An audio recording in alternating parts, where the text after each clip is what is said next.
Tecno ရဲ့ Power Series ကကျွန်တော်မြန်မာနိုင်ငံမှာအရင်မှအောင်မြင်တယ်ဒီ series ဒီ budget gaming ကိုမှသူက battery ဘိုင်းနဲ့ performance ဘိုင်းကိုအကောင်းဆုံး compromise လုပ်ပြီးတော့ပွဲထွက်လာတဲ့ series လို့ပြောလို့ရပါတော့ကျွန်တော်ကဆိုလို့ရှိရင်ဗျာ Tecno ရဲ့ Power Series မှာ Power 1နဲ့အစပြီး review လုပ်လာခဲ့ရတာအခုဆိုလို့ရှိရင်တော့ Tecno ရဲ့ Power 7 Ultra ထိကိုရောက်ခဲ့ပြီပေါ့နော်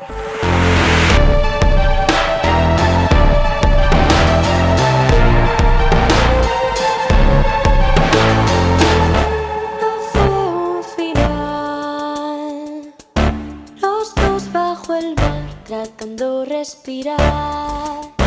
agárrame fuerte contra ti. မင်္ဂလာပါဒီနေ့မှာဆိုလို့ရှိရင်တော့ Tecno ကနေပြီးတော့အသက်ဆက်ဆက်ထွက်လာဖြစ်တဲ့ Tecno ရဲ့ Power 7 Ultra ကိုကျွန်တော်အနေနဲ့က first impression လေးလုပ်ပေးမယ်ပေါ့နော်ဒီ phone ရဲ့ design ကဆိုလို့ရှိရင် Cyber Design Gaming Legend ဆိုတဲ့ concept နဲ့ပွဲထွက်လာတဲ့ phone ဖြစ်တယ် look ကတော့အရင်မှ futuristic ဖြစ်တယ်ပေါ့နော်ဒီ phone ရဲ့အဓိကရွယ်ချက်ကဆိုလို့ရှိရင်ဒီ gaming နဲ့ battery ကိုအဓိက focus ထားတဲ့ user တွေအတွက်ရည်ရွယ်ပြီးတော့ထုတ်လုပ်ထားတဲ့ phone တစ်လုံးလည်းဖြစ်တယ်ဒီနေ့မှာဆိုလို့ရှိရင်တော့အသက်ဆက်ဆက်ထွက်လာဖြစ်တဲ့ Tecno ရဲ့ Power 7 Ultra က gaming ဘက်မှာပဲချက်တွေအားသာလဲဒီ phone ရဲ့အဓိကအားသာချက်တွေကဘာတွေဖြစ်လဲဆိုတာကျွန်တော်လည်းပြောပြပေးသွားမှာဖြစ်ပါတယ်ကျွန်တော်ကတော့ Evan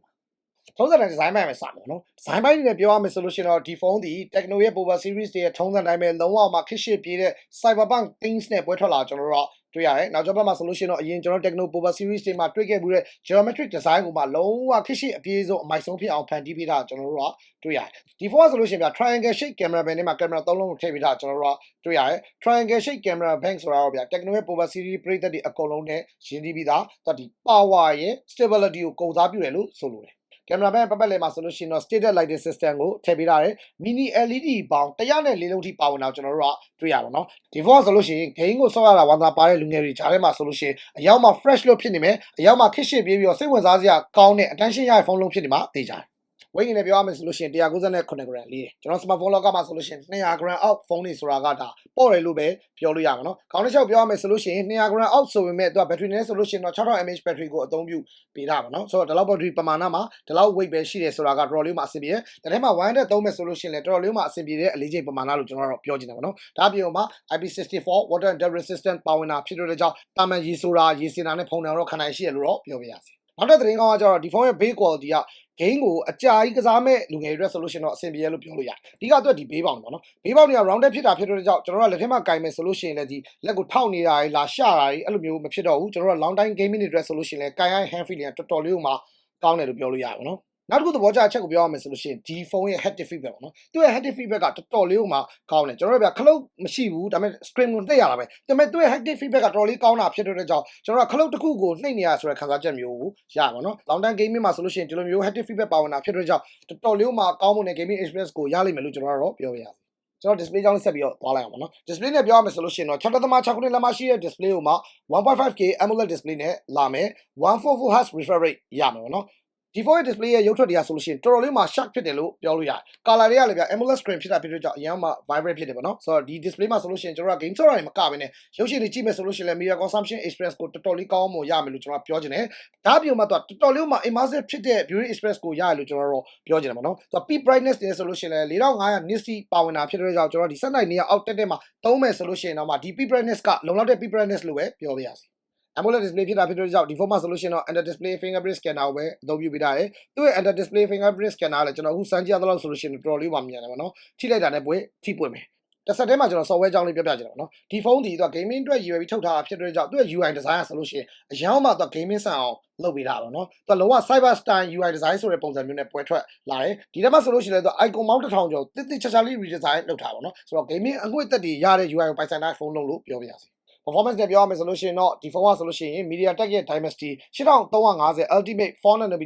processors ကိုအသုံးပြုပေးတာပါနော် benchmark score ရဆိုလို့ရှိရင် Antutu score မှာဆိုလို့ရှိရင် 1.4 million ကျော်ထိရကျွန်တော်တို့တွေ့ရ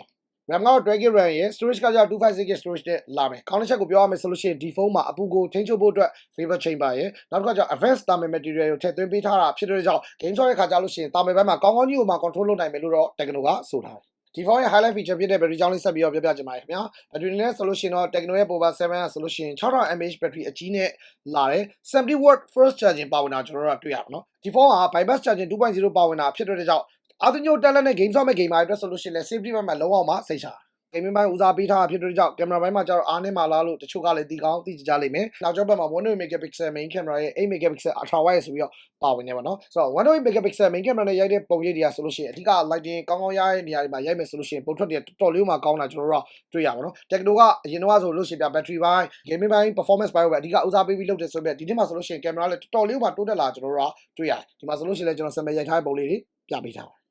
ရှင်းပြပါဆိုလို့ရှိရင်30 megapixel selfie camera တစ်လုံးနဲ့ဝယ်ပန်ရှိုးထဲမှာထည့်ပေးရတယ်ပုံထွက်တွေကဆိုလို့ရှိရင်တော်တော်လေးကိုမှ sharp ဖြစ်တယ်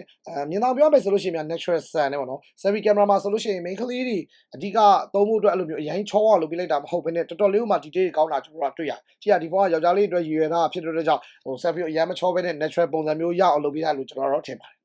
verdict ပေါ့နော်အချုံးအနေနဲ့ပြောရမယ်ဆိုလို့ရှိရင်တော့ Tecno ရဲ့ Power Series ကကျွန်တော်မြန်မာနိုင်ငံမှာအရင်မှအောင်မြင်တယ်ဒီ series ဒီ budget gaming ကိုမှသူက battery ဘိုင်းနဲ့ performance ဘိုင်းကိုအကောင်းဆုံး compromise လုပ်ပြီးတော့ပွဲထွက်လာတဲ့ series လို့ပြောလို့ရပါတော့ကျွန်တော်ကဆိုလို့ရှိရင်ဗျာ Tecno ရဲ့ Power Series မှာ Power 1နဲ့စပြီး review လုပ်လာခဲ့ရတာအခုဆိုလို့ရှိရင်တော့ Tecno ရဲ့ Power 7 Ultra ထိကိုရောက်ခဲ့ပြီပေါ့နော်ဒီနှစ် Tecno Power 7 Ultra ဆိုလို့ရှိရင်သူတို့ရဲ့ direction တိုင်းပဲ gaming ဘိုင်း battery ဘိုင်းအကောင်းဆုံးလုပ်နိုင်တဲ့အပြင်မှာကျန်တဲ့ဘိုင်းတွေမှာဆိုလို့ရှိရင်လည်း upgrade တွေလုပ်လာတယ်အဓိကသဘောကျဆုံးဘိုင်းကိုပြောရမယ်ဆိုလို့ရှိရင်တော့ဒီနှစ် design ကအရန်ဟိုမှာ futuristic ဖြစ်ပြီးကြည့်ရအရန်ဟိုမှာမိုက်တယ်ပေါ့နော်ဆိုတော့ budget gaming ကိုချစ်မြတ်နိုးတယ် battery ဘိုင်း performance ဘိုင်းမှာလည်းကောင်းကောင်းကြိုက်တဲ့လူငယ်တွေကတော့ဒီဖုန်းကိုရောင်းမလောက်အောင်ထပ်ပြီးတော့အားပေးပြီးတော့အရန်မှာအောင်မြင်မဲ့ model တစ်ခုလို့မြင်ပြီးပါတယ်လို့ပြောနေပဲ video လို့ဒီမှာပဲဆုံးသက်ပေးချင်ပါတယ်ခင်ဗျာ